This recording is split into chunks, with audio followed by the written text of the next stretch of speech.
नमस्कार, मैं हूं आपकी डॉक्टर रोशनी टाक। मैं एक वैदिक एस्ट्रोलॉजर हूं, लाइफ कोच हूं और लॉ ऑफ अट्रैक्शन मेंटर हूं। आज आपको बताऊंगी कि सावन में ऐसे चमत्कारिक कौन से उपाय हैं जिनसे विवाह में आ रही कोई भी अड़चन बस चुटकियां बजाते ही दूर हो जाए।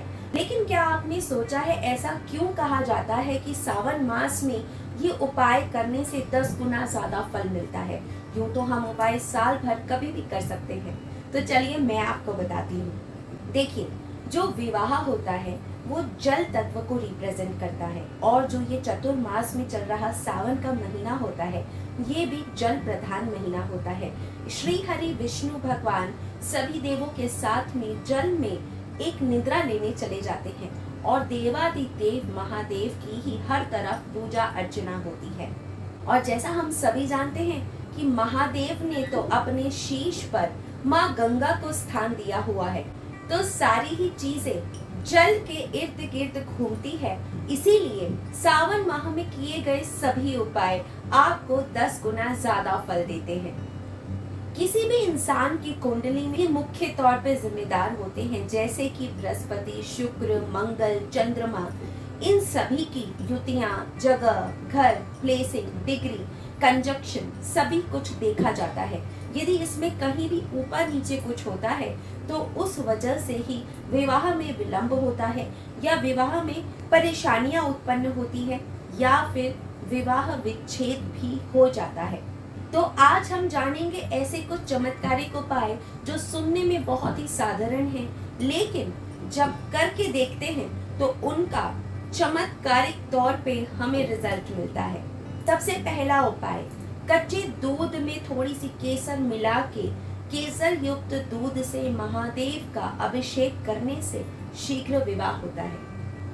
महादेव को सफेद चंदन अति प्रिय है, इसलिए महादेव को अभिषेक करने के बाद सफेद चंदन से आप तिलक अवश्य करें और अपनी अर्जी महादेव को लगा दें। महादेव की कृपा से आपके विवाह में आ रही समस्त परेशानियों का अंत होगा।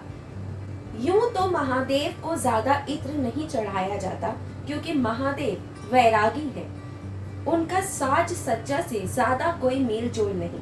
लेकिन फिर भी जब विवाह की बात आती है तो अपने विवाह के लिए तो महादेव स्वयं भी तैयार हो गए थे।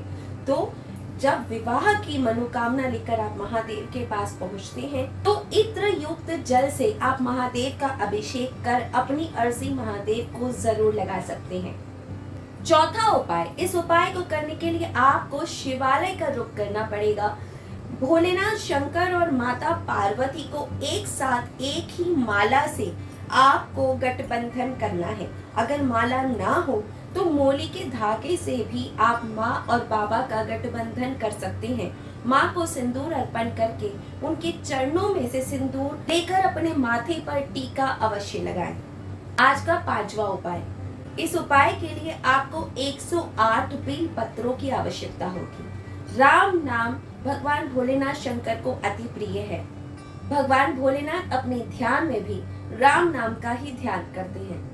आपको प्रति बेलपत्र पे राम लिखना है सफेद चंदन से, और या तो उसे एक एक करके आप भोलेनाथ पे अर्पित कर सकते हैं या फिर उसकी एक माला बनाकर भोलेनाथ को अर्पित कर सकते हैं और अपनी अर्जी लगा सकते हैं। भगवान ने चाहा तो इस साल आपका विवाह जरूर होगा। ऐसा कैसे हो सकता है कि जल की बात चल रही है और जल से जुड़ा हुआ उपाय मैं ना बताऊं?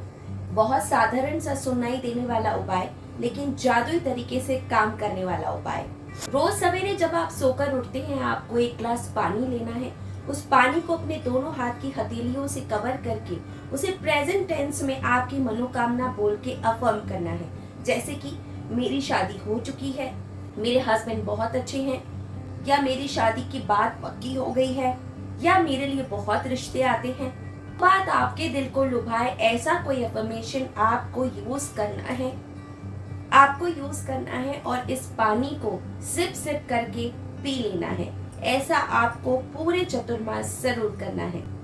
उम्मीद करती हूँ ये रेमेडीज आपको पसंद आएगी और आप करके जरूर देखेंगे और इसका परिणाम आप मुझे बाद में कमेंट में जरूर बताएंगे। अभी के लिए चाहती हूँ इजाजत, फिर मिलूंगी आपसे एक और एपिसोड में। नमस्ते, मैं डॉक्टर रोशनी टाक।